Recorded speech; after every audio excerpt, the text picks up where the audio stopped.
What I'd like to underline here is just the size of these streets.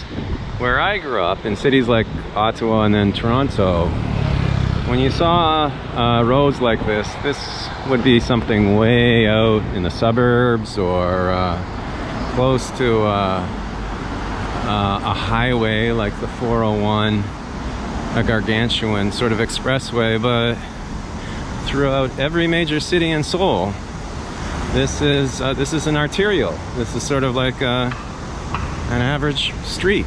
And then what they do is they divide each neighborhood up into blocks that are around maybe half a kilometer or 1 kilometer square. And those blocks are subdivided into very, very narrow side streets. In fact, one of the most striking things about driving in Korea is the real remarkable facility that drivers have here for negotiating very narrow spaces. Sometimes they scratch their cars, but not that often. Korean drivers are also very, very good at parking in very tight spots, you know, with just a couple of centimeters on each side of the vehicle. So you get either these very big roads or these very narrow side streets, and that is city design in South Korea. It's probably city design based on footage that I've seen in North Korea. So that's certainly the case in Pyongyang, where of course they have de facto very little traffic, but they're thinking ahead.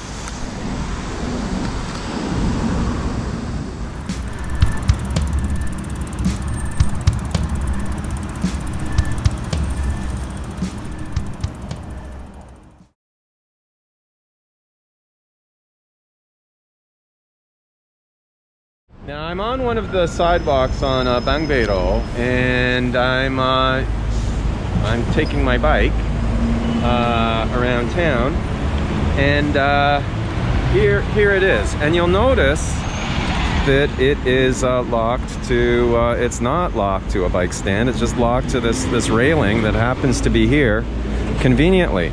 And there is no parking really for my bike. You'll notice as well that the column next to it is rather wide. That one is okay in terms of the cable lock that I have, but I encounter posts that are even wider than that, and often the only choice I have is something like a tree to lock it to, which is impossible for me to use my cable lock on. Now, in terms of designated parking spaces for bikes, you'll find very few of them. Luckily, the police are rather easygoing here, and you're not going to get fined, generally speaking, as long as you're not too obtrusive or don't do anything that's obviously jerky. These are sort of rental bikes that are quite popular in the city, but they do not provide parking for the non-rental bikes. So really, it's catch as catch can, and there isn't that much in terms of actual parking space for bikes here. Another area where I hope the city government is going to improve.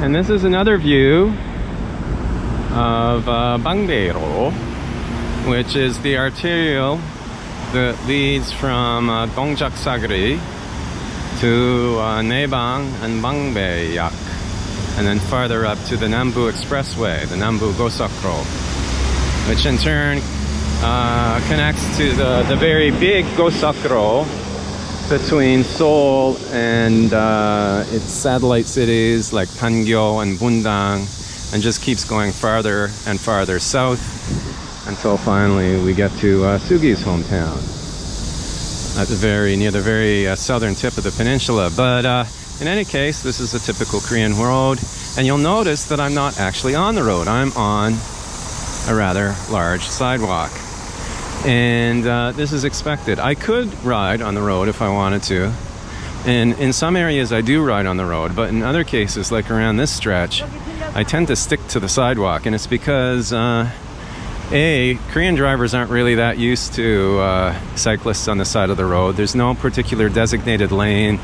There's not much of a margin. There's not much of an area even at the side of the road which is available for cycling use. And it's legal. It's legal to bike on the sidewalk. It's expected. Now, there are a lot of vehicles on the sidewalks. People, bikes, 전자 kickboards, the electric scooters, and one even finds cars on the sidewalks, because the way some of these sidewalks were planned originally in this neighborhood around 30 years ago is they were supposed to do double duty as parking. Instead of having parking on the side of the road, as you find in the West, drive your car up onto the sidewalk and park it. And we'll see an example of that right here. Now, there are parking lots, designated parking lots, sort of big 주차장, which people utilize as well. But as you can imagine, and the city is moving away, as far as I can tell, the city is moving away from this concept of putting parking spaces right on the sidewalk. But change is coming slowly, and so the sidewalks are convenient in some ways, but they are also a bit of free-for-all. I remember going on a trip to Berlin and being very impressed by the fact that every sidewalk on a major street had a bike lane built into it, and I would really like to see that here, because what happens for cyclists, or just about anybody, is that there's sort of a mishmash of traffic: pedestrian, bike, and the occasional car.